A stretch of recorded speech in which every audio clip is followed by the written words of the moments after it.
जी तपस्या करने के लिए हिमालय की तलहटी में बैठे और भगवान का स्मरण करते ही उनको समाधि लग गया। सुमिरत हरि श्राप गति बाधी और सहज विमल मन लागी समाधि। समाधि किसको लगती है? जिसका मन विमल होता है। इसीलिए कलिकाल में समाधि वाले महापुरुष बिरला है, बिरला।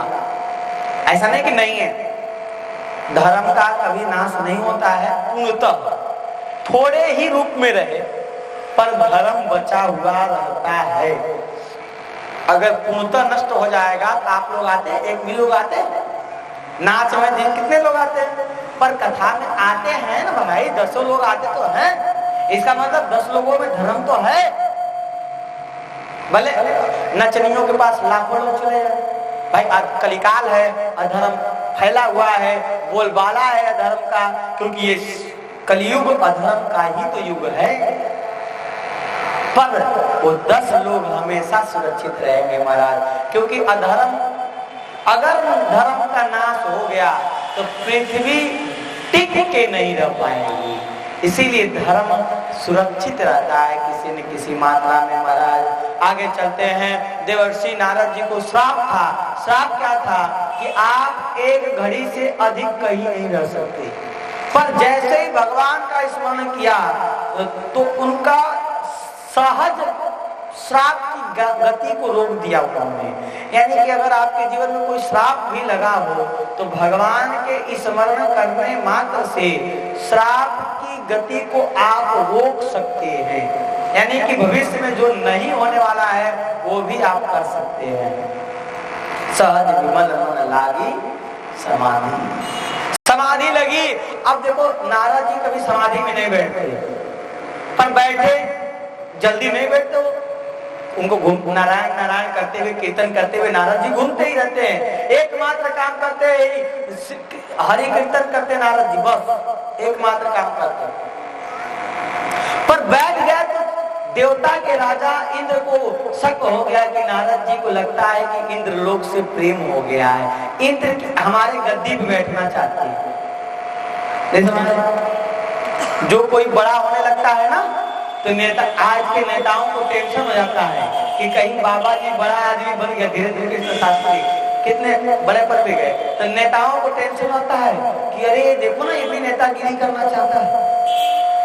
तो ऐसे लोगों के लिए कहते हैं गोस्वामी तुलसीदास जी कि सूख हार ले भाग सठ स्वान निरखी मृगराज छीन ले जनी जान जड़ तिवि सुरपतिहीन लाज।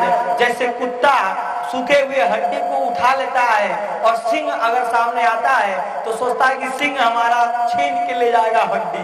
बताओ सिंह हड्डी छीनेगा? अरे संत तुम्हारे नेतागिरी नहीं छीनेंगे, गद्दी नहीं छीनेंगे। अच्छा धीरेन्द्र कृष्ण शास्त्री मध्य प्रदेश से लड़ जाए, क्या हार जाएगा? इतने फॉलोवर हैं, क्यों जीत जाए? हमारे गुरु भाई हैं, परंपरागत बराबर के हैं हम लोग। 1-8 साल फर्क हो सकता है उम्र में, क्योंकि 27वां मेरा भी चल रहा है, वो भी उनका भी 27-28वां ही चल रहा है, इससे ज्यादा उम्र के नहीं है। वो 10 साल पहले से कथा कर रहे हैं और हम 2022 से लगे हुए हैं। पर उनका कार्य है अलग और अपना काम है अलग। उनका कार्य क्या है? जरूरी भी है, सनातन धर्म में ऐसे लाल भी होने चाहिए जो चमत्कार दिखा के हिंदुओं को जगा सके। न समझ? और ऐसा नहीं कि वो दिखा रहे हैं तो उनके देखी देखा हम लोग भी गुरु भाई हैं तो हम लोग भी चमत्कार कर रहे हैं। नहीं नहीं, ठाकुर जी प्रेरणा किए हैं तब हो रहा है। उनके देखी देखा कितने लोग दिखा कर रहे हैं काम ये सब। भैया पर देखो परलोक बिगड़ जाएगा, चौपट हो जाएगा। नहीं समझ? परलोक चौपट हो जाएगा, क्योंकि देखी देखा साधे जोग छीजे काया बाढ़े रोग। देखी देखा किसी का कोई काम करना नहीं चाहिए। भगवान ने उनको वो काम सौंपा है और भगवान ने हमें भी कोई काम सौंपा है, हमें तो बस ज्ञान का प्रचार करना है। देखो मन की बात जानना एक कोई हमारा खंडा नहीं, पर अपना कल्याण हो, समाज का कल्याण हो, समाज में चरित्र का निर्माण हो, हमारे बहन बेटी माता बहन सुरक्षित हो, समाज में बच्चों की माइंड जो गलत संग में जाके बिगड़ गया है वो सही संग पाकर सुधर जाए, इसके लिए प्रयासरत है। ज्ञान से सुधार सकते हैं। चमत्कार यही है कि हम आपको ज्ञान दे रहे हैं।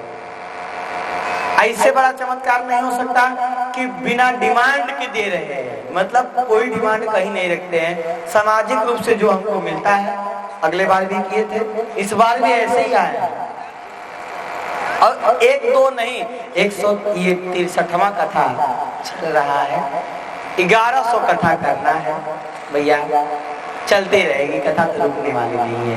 बोलो वृंदावन बिहारी लाल की। नारद जी के पास कामदेव को भेज दिया। अब महाराज जब कामदेव आए अपने इंस्ट्रूमेंट लेकर, नाच गान बजाने वाला इंस्ट्रूमेंट लेकर लाए, और उसके साथ साथ अपने सखी सहेलियों को लेके आए। कामदेव की सखी सहेलियां कौन? अप्सराएं। अपनी अप्सराओं को लेके आए, अप्सराएं थिरक रही है, नाच गान हो रहा है। इसका मतलब काम की वृद्धि कब होती है? जब जहां नाच गान हो वहां काम की वृद्धि होती है, वहां काम तांडव करता है। इसीलिए अच्छे लोगों को नाच नहीं देखना चाहिए, सत्पुरुषों को नाच नहीं देखना चाहिए। अब नारद जी समाधि से उठे, देखे कि लोग नाच रहे। नारद जी ऐसे देखे तो डर गए सब लोग, चरणों में गिर गए, प्रभु श्राप मत दीजिएगा, ये सब इंद्र का किया कराया है, हम लोग हार गए आपसे, आप जीत गए। कहे अच्छा, पर हम तुमको श्राप क्यों देंगे, हम तुमको माफ कर देंगे। नारद जी की बात को लेकर ये लोग इंद्र लोक में गए। कहे नारद जी तो इतने बड़े महात्मा हैं कि उन्होंने काम पे भी विजय प्राप्त कर लिया। जो काम पे विजय प्राप्त करना बहुत दुष्कर काम है महाराज। जब कामदेव ने तांडव किया था तो सब लोग काम के अधीन हो गए, कौन बचा कौन?